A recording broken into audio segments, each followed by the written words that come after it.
ବାଲେଶ୍ୱର ଜିଲ୍ଲା ରେମୁଣା ବ୍ଲକ କରଞ୍ଜିଆ ପଞ୍ଚାୟତର ଟୋଲଙ୍ଗ ସାହିରେ ଥିବା ଶ୍ମଶାନର ଉନ୍ନତିକରଣକୁ ଆଖିଆଗରେ ରଖି ସ୍ଥାନୀୟ ଅଞ୍ଚଳର ଯୁବ ସଂଗଠକ ମନୋଜ କୁମାର ରାଉତ ଏବଂ ରବୀନ୍ଦ୍ର ସାହାଣୀ ହାତ ବଢ଼ାଇଛନ୍ତି।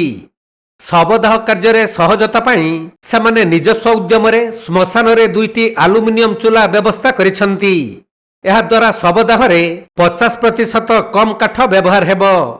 ଫଳରେ ଛତୁଆ, ଟୋଲଙ୍ଗ ସାହି, ମଲ୍ଲିକାଶପୁର, କାସିମାବାଦ, ବୈରାମନଗର, ନଲମଗଞ୍ଜ, ଭୋଇସାହି ସମେତ 8ଟି ଗ୍ରାମ ଏବଂ ସହରାଞ୍ଚଳବାସୀ ଉପକୃତ ହୋଇପାରିବେ।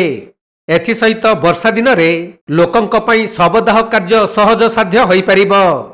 ତେବେ ପୂର୍ବରୁ 2025-26ରେ ମୁଖ୍ୟମନ୍ତ୍ରୀଙ୍କ ସ୍ୱତନ୍ତ୍ର ସହାୟତା ପାଣ୍ଠିରେ ଛତୁଆ ଶ୍ମଶାନର ଶବଦାହ ଗୃହର ପୂର୍ଣ୍ଣାଙ୍ଗକରଣ କରାଯାଇଥିଲା।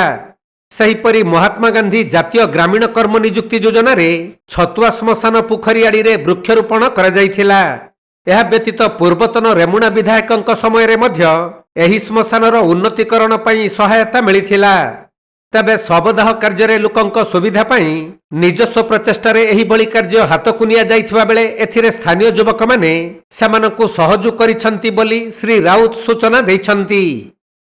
ଆମର ଛତୁଆ ଶ୍ମଶାନ ଏଠି ଆମେ ବର୍ତ୍ତମାନ ଟିକେ ଶ୍ମଶାନଟାକୁ ସଫା କରିବା ଏବଂ ମୁଖ୍ୟତଃ କାର୍ଯ୍ୟ ହେଲା ଯେ ଆମର ଡେଡ୍ ବଡି ପୋଡ଼ିବା ପାଇଁ 2ଟା ଶବଦାହ ଆମର ଜିଆଇରେ ଆମେ ତିଆରି କରୁଛୁ।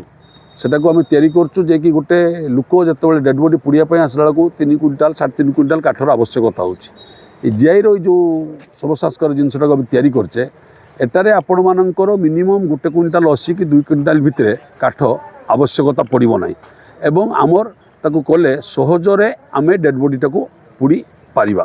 ତେଣୁ ସେହି କାର୍ଯ୍ୟକ୍ରମ ପାଇଁ ଆମର ମଠସାହି, ମଲ୍ଲିକାଶପୁର, ଭୋଇସାହି, ମାକଲପୁର, ଆପଣଙ୍କର ମଲ୍ଲିକାଶପୁର ଆମର ସବୁ ଅଞ୍ଚଳର ପିଲାମାନେ, ଯୁବକ ପିଲାମାନେ ସମସ୍ତେ ଆମେ ଏକତ୍ରିତ ହୋଇ ଆଜି ଆସି ସେ 2ଟାକୁ ଲଗେଇବୁ ଏବଂ ଶ୍ମଶାନକୁ ସଫା କରିକି ଯିବୁ। ଏଇ ଆମର ମୁଖ୍ୟ ଉଦ୍ଦେଶ୍ୟ, ଏଇଟା ଆମ କାର୍ଯ୍ୟକ୍ରମ। ସେ 2ଟି ଯେଉଁ ଲଗାଉଛନ୍ତି ସେଟା କାହା ତରଫରୁ ଲଗାଉଛନ୍ତି? ଏଟା ପାର୍ଟି ତରଫରୁ? ହଁ ନା, ଏଟା କୌଣସି ସରକାରୀ ପାଣ୍ଠି ତରଫରୁ ନୁହେଁ। ଏଟା ହେଲା ମୋର ଗୋଟେ ସାନ ଭାଇ ଅଛି ରବି ବୋଲି, ରବି ସାହାଣୀ ଏବଂ ମୁଁ, ଆମେ 2 ଜଣ ମିଶି ଏଟାକୁ ତାର ଫଣ୍ଡିଂ ଖର୍ଚ୍ଚ କରୁଛୁ। ଯେତିକି ଟଙ୍କା ଆବଶ୍ୟକତା ସେଟା କରୁଛୁ। କେତେ ଆବଶ୍ୟକତା ଅଛି ଆମେ ଜଣେଇବୁନି, କାରଣ ଆମ ଗାଁ, ଆମ ଅଞ୍ଚଳ ସେବା ପାଇଁ ଆମେ କାର୍ଯ୍ୟଟା କରିଛୁ। ତେଣୁ ଆମେ 2 ଜଣ ମିଶିକି ଏଟା କରୁଛୁ। ଏଟା କୌଣସି ସରକାରୀ ପାଣ୍ଠିରୁ ନୁହେଁ। ଦୁଇଟା ର୍ୟାମ୍ପ ତିଆରି କଲେ ୟା ପାଇଁ କୌଣସି ସରକାରୀ ସହାୟତା ନ ନେଇକି କାହିଁକି ତିଆରି କଲେ? ଏକ ଆଭିମୁଖ୍ୟ କ'ଣ? ଶୁଣନ୍ତୁ, ଏଇଠି ଯଦି କହିଲେ ମୋ ଚିନ୍ତାଧାରାଟା କହୁଛି, ମଣିଷ ଜୀବନ ପାଇଛେ, ବାପା ମା ଜନ୍ମ ଦେଲେ, ତାଙ୍କ ପ୍ରତି ଆମେ କର୍ମ କରିବା, ସେବା କରିବା।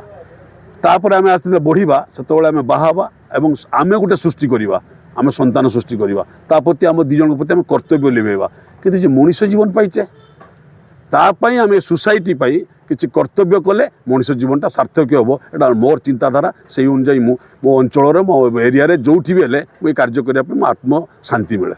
ବିଧାୟକ ଥିଲେ, ବିଧାୟକ ପାଣ୍ଠି ତରଫରୁ ଆପଣଙ୍କର ପାଚେରୀ ଆଉ ଆର ଶ୍ମଶାନ ଯେଉଁ ରହିଛି ଯେଉଁ ପିଣ୍ଡି ତାର ଭିତ୍ତିପ୍ରସ୍ତର ବା ତାକୁ ନବୀକରଣ କରାଯାଇଥିଲା, ତ ସେ ସମୟରେ ଆପଣ ପ୍ରସ୍ତାବ ଦେଇଥିଲେ ମଧ୍ୟ ବିଧାୟକ ପାଣ୍ଠି ତରଫରୁ ଏଟା ବି କରାଯାଇ ପାରିଥାନ୍ତା। ଶୁଣନ୍ତୁ, ଆକୁ ଯେତେବେଳେ ପ୍ରଥମ ସୁଦାମ ପରିଡ଼ା ଏକ୍ସ MLA ରେମୁଣା ତାଙ୍କ ପଛରେ ଲାଗି ଯେଉଁ ଷ୍ଟ୍ରକ୍ଚର ସହ ତିଆରି କରିବା ଆରମ୍ଭ କରିଥିଲେ, ଆସିଥିଲେ ଶୁଭଦୈତ ଆସିଥିଲେ, ମୋତେ ଲାଗୁଛି ଆପଣ ମଧ୍ୟ ବି ଆସିଥିଲେ ସାମ୍ବାଦିକ ହିସାବରେ।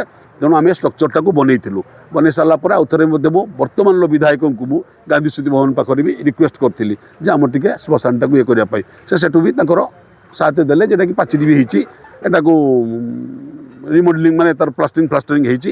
ତାପରେ ଆମେ ଦେଖିଲେ ବହୁତ ଦିନ ପରିକି ଏଟା କାର୍ଯ୍ୟ ହୋଇନଥିଲା। ଏଟା ଆମ କର୍ତ୍ତବ୍ୟ ସବୁବେଳେ ଯେ ଆମେ ସରକାରଙ୍କୁ ଆଶା ରଖିବା, ସବୁବେଳେ ଯେ ଗୋଟେ MLA ଦେଲେ ଆମେ କରିବା, ସେ ଚିନ୍ତାଧାରାର ঊର୍ଦ୍ଧ୍ୱକୁ ଆମେ ଯାଇ ଆମେ ସମସ୍ତେ ଏକତ୍ରିତ ହେଇକି ଆମର ବାପା ମା, ଦାଦା, କାକା, ଭାଇ, ବନ୍ଧୁ ସମସ୍ତଙ୍କୁ ଆମେ ଏଠି ସଂସ୍କାର କରୁଛେ।